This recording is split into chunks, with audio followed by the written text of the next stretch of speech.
Na medicinski fakulteti je doktorirala s področja biomedicinske znanosti in se tekom doktorata ukvarjala tudi z glivami, zato dobro ve, kakšen je vpliv plesni na naše zdravje. Zelo smo ji hvaležni, da je o tem in o prezračevanju o svojem domu govorila tudi v naši oddaji.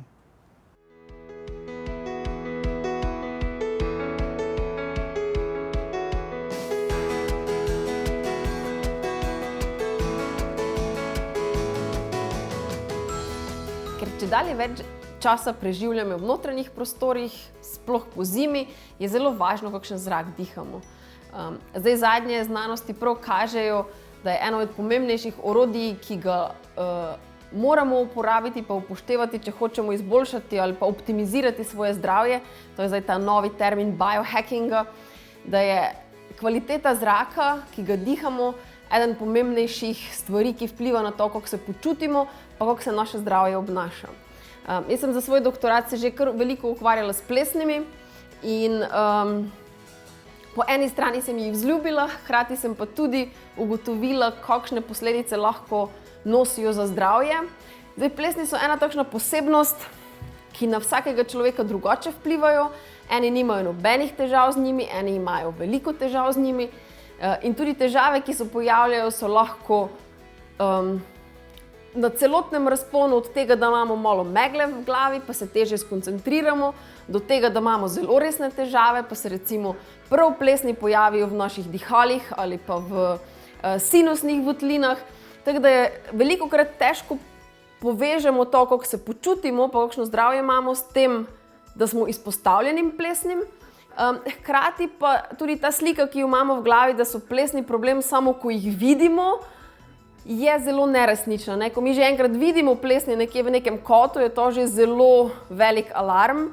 V bistvu plesni vplivajo na naše zdravje največkrat takrat, ko jih sploh ne vidimo. Recimo, ko samo vidimo, da je malo košček barve odluščen, ali če recimo kupimo hišo, pa ne vemo, na kakšen način je bila zgrajena, če je mogoče kdaj, ne vem, so bile poplave, kako smo jim bili nedavno priča, ali pa recimo kakšna cev pušča v hiši. Vse to nekje v notranjih plasteh naših sten lahko povzroča rast plesni, ki jih pa mi ne vidimo. To so takšni, velikokrat rečemo, neviden problem, zato ker tisto, kar nam dejansko povzroča težave, so takšne majhne, drobne spore od teh plesni, ki jih ne vidimo, ki bi rekli na oko izgleda kot običajen prah. In ko imamo recimo opravka s stavbami, kot je ta, v kateri smo sedaj, to je starejša hiša, ki smo jo obnavljali na takšen klasičen način in imamo prostore v njih, kjer z nekimi, ne moreš znova zgraditi stene z naravnimi materiali, smo se recimo odločili za prezračevanje.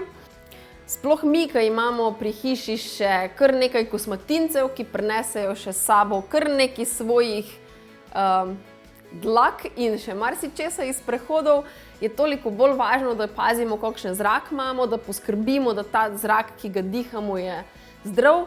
Tako da mi imamo 2 ogromna kosmatinca, pa še kar 4 mačke, tako da za nas je bilo še bolj pomembno, da poskrbimo, da res na nek aktiven način sodelujemo pri tem, da dihamo dober zrak, ko smo v notranjih prostorih.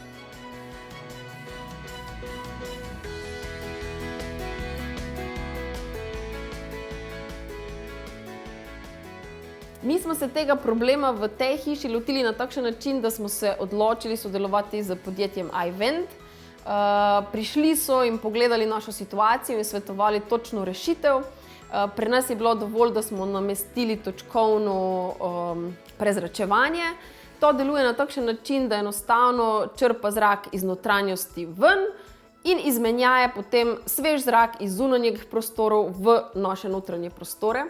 Tako da to lahko sami določimo, na kakšen čas se ta zrak izmenjuje. In že zdaj vidimo učinke, mi recimo v tem prostoru merimo zračno vlago in je že sedaj padla za 15 do 20% zračna vlaga.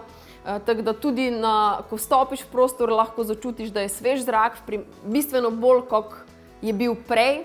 Tako da že vsekakor zdaj, recimo v tem enem mesecu, ker je to montirano, lahko opazimo bistveno boljšo kvaliteto zraka v tem prostoru.